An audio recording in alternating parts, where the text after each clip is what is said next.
So a question that I get asked all the time, and it comes from various different business owner types, is should I outsource? Should I get myself a VA and have them help in my business? And the answer is, unfortunately, I would love to say that it's a super easy, one-dimensional answer, but it's not, right? It's gonna be different for every single business. However, what I can share is my experience, the experience of thousands of our clients that work with virtual assistants, and they do outsource. It doesn't mean that you can't have internal staff. It doesn't mean that you can't have a team internal in your business. What outsourcing and specifically getting virtual assistants to support your business, what it allows is a couple things. Number one, it's gonna be cost leverage. So you can get virtual assistants who have degrees. They have, part of our team, they have master's degrees. They have far more education than I've ever had. They are professionals in their skill set, specifically in their skill set. And when it comes to a small business, whether it be and you're hiring local, a lot of times because of all of the employment taxes, because of everything that is involved with having an employee, you need to squeeze every single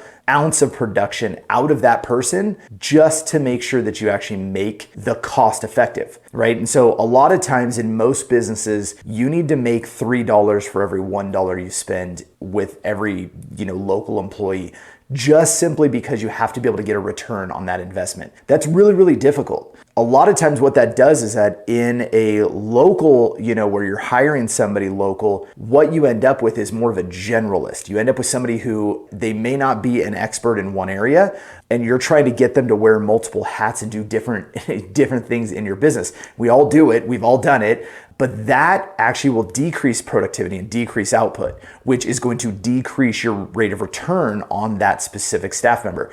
And so with outsourcing and with leveraging virtual assistants, what's great is that because of the cost leverage, you can go kind of a singularity and say, hey, I want one skill set to be covered by this one virtual assistant. So as an example, in my business, I have one person who will edit this video that works directly for my team, right? So one person, they're gonna work on this specifically. They do not have other responsibilities except editing these videos, except editing content. That is all they do. Have somebody else who is in charge of distribution of that content. They don't have other roles. That is what they do. And so when you can get very, very one-dimensional in the skill set that you're actually hiring for so that you can get maximum output with, hopefully, the goal is maximum performance, right? You want them to actually produce an amazing result for the skill set that you're hiring for. Now,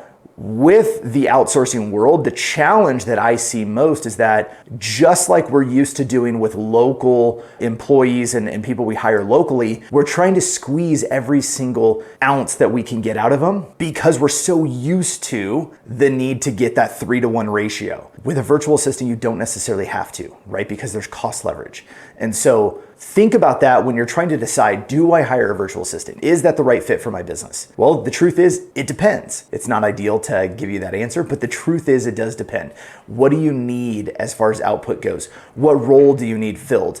I can tell you that virtual assistants, in my experience, are not the best solution when it comes to strategy. We do not depend on virtual assistants and our staff for strategy. Strategy comes from the top down. They are much more geared towards implementation, execution of projects, of tasks, of specific roles that you need filled in your business. Strategy typically is not one of them. I always like to say this, if a virtual assistant could do strategy and they could execute, then they would not be a virtual assistant. They'd be running a business that competes directly with you. So you should enjoy the fact that that's not one of their core competencies. But what it's going to allow you to do is either, if you have internal staff that's local, right, it'll allow you to create better leverage with them, allow them to perform at their highest core competency. Allow the virtual assistant to do the things that you're hiring them to do very, very specifically. So we like to say that we are hiring for specialties. We do not hire and try to have one person do all of these different things, because the reality is that you're not going to get the same output that you would have gotten had it been a better, or I should say not necessarily better, but a more specific core skill that you're hiring for. Okay. So again, back to the actual question, which is, should I hire a virtual assistant? Should I outsource? My answer for almost everybody would be yes. I think that there's many different reasons why. One of them is going to be that as the economy turns, as things shift in the financial markets, as you watch and the demand of workers increases, they increase the amount of money that they're looking for to fill a specific role, we're starting to see less productivity, less output for a higher dollar cost. And that's unfortunately not the best scenario, but it is happening. And so if you could combat that with outsourcing, with virtual assistants, I think that you can create a lot of leverage in your business. You could create a ton of productivity, a ton of output.